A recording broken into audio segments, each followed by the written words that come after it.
Welcome to the Parsha Perspective. Each week, we will delve deep in a weekly Torah portion to find a practical and insightful way to enhance your daily life.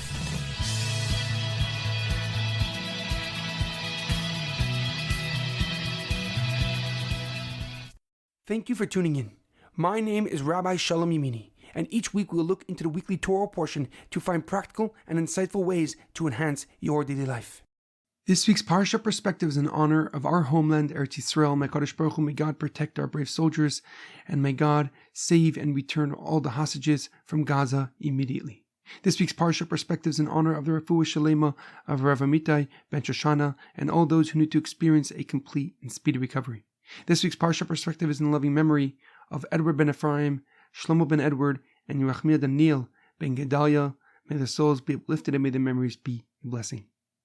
This week's Torah portion is Parsha Va'era, the leadership gamechanger. Our Parsha begins with HaKadosh Baruch Hu, with God responding to Moshe's outcry on why he allowed the situation of the Jewish nation to worsen. Before Moshe demanded from Paro that he let the Jewish nation go, the Egyptians provided straw to make cement. However, after Moshe approached Paro, the Egyptians no longer provided them with the necessities to make cement, and yet kept the same number quota of cement blocks for each Jewish person to supply. And God responded by revealing one of his most holy names to Moshe Rabbeinu, a name that he did not reveal to our forefathers Abraham, Yitzchak, or Yaakov.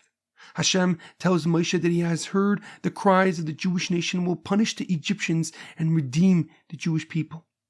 Our Parsha contains 7 out of the 10 plagues that God struck the Egyptians with for enslaving the Jewish nation: Dam, Tzvardeya, Kinim, Orev, Dever, Shchin, and Barad. Blood, frogs, lice, wild animals, death of cattle, boils, and fiery hail. Each plague's cycle lasted 1 month. The plague itself would last 1 week, but Moshe and Aaron would warn Paro about the upcoming plague for 3 weeks. Amazingly, during the last plague of our Torah portion, Barad, firing hail, Paro told Moshe, Chatasti hapam, Hashem hatzadik va'ani va'ami harashoyim. And this time I have sinned, the Lord is righteous one, and my people and I are the guilty ones. Nevertheless, as soon as Moshe stopped the plague, Paro's conscience disappeared, and he refused to let the Jewish people go. However, a question comes to mind. After Moshe tells the Jewish nation that God has heard their cries for salvation, they did not believe him. The pasuk writes, "Vaydaber Moshe Cain el bnei Yisrael v'leishamu el Moshe mikritza ruach u'mevoda kasha." Moshe spoke to the Jewish people, but they did not listen from the shortness of breath and hard work. And yet when Moshe repeats to God what had occurred, he says they did not listen because ani arel sfasayim, I have a lisp, I have a stutter. Why did Moshe change the reason for the Jewish people not heeding his words of redemption? The Al-Sheikh HaKadosh, Rav Moshe Al-Sheikh, gives an interesting answer. He differentiates the reasons that the Jewish people did not listen to Moshe Rabbeinu's words of freedom and why Paro ignored Moshe Rabbeinu. So when speaking with God, Moshe tries to add another reason why he is not the right person for this very important task. The Al-Sheikh HaKadosh writes that the Torah has a simple reason why the Jewish nation did not listen to Moshe Rabbeinu, because of shortness of breath and hard work. But adding a stutter that Paro would mock and ridicule leads Moshe to feel that he is not the correct person for this monumental position. However, the Ibn Ezra, Rav Avram ben Meir Ibn Ezra, gives a deeper and more profound explanation.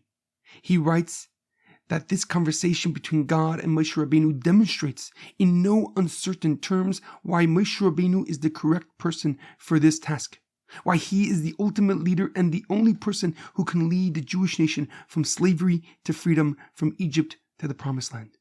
The Ibn Ezra explains that Moshe Rabbeinu knew exactly why the Jewish nation and Paro would not listen to him.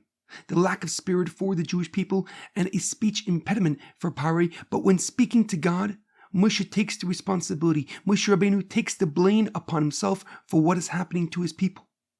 Moshe could have said to God, I told you by the burning bush that the Jewish people would not listen to me. I am not the right person for this job. Instead, Moshe puts the fault on his shortcomings, on his inability to articulate God's words in an effective manner.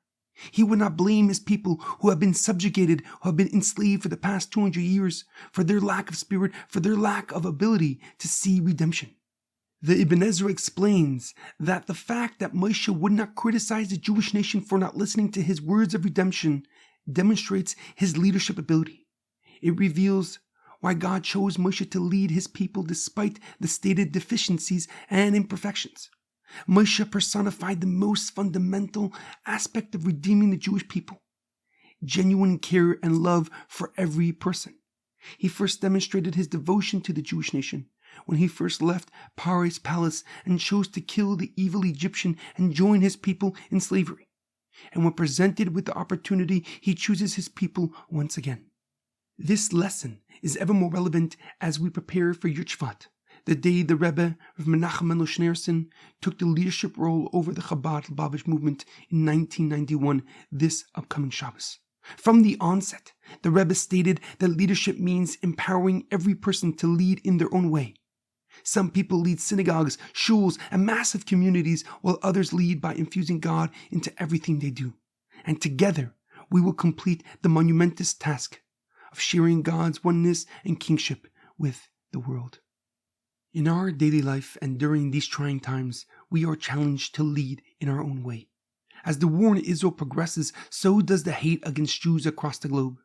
Today, January 11th, 2024, Israel is defending its right to exist as a genocide case is brought by South Africa in the International Court of Justice at The Hague.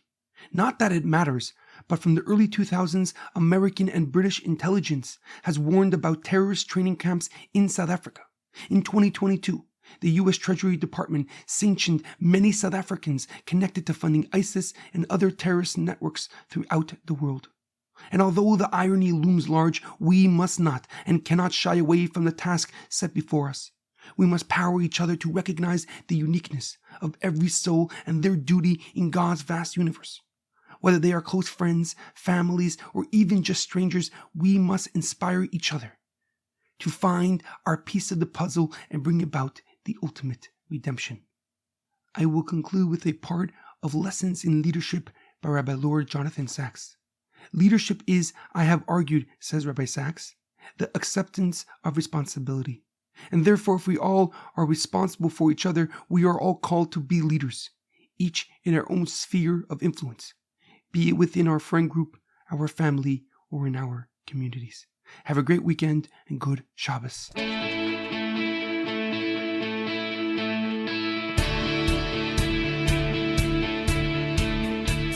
Thank you for tuning in to the Parsha Perspective. Check out our website, theparshaperspective.com. Send thoughts and comments to theparshaperspective@gmail.com. Till next time, thanks for listening.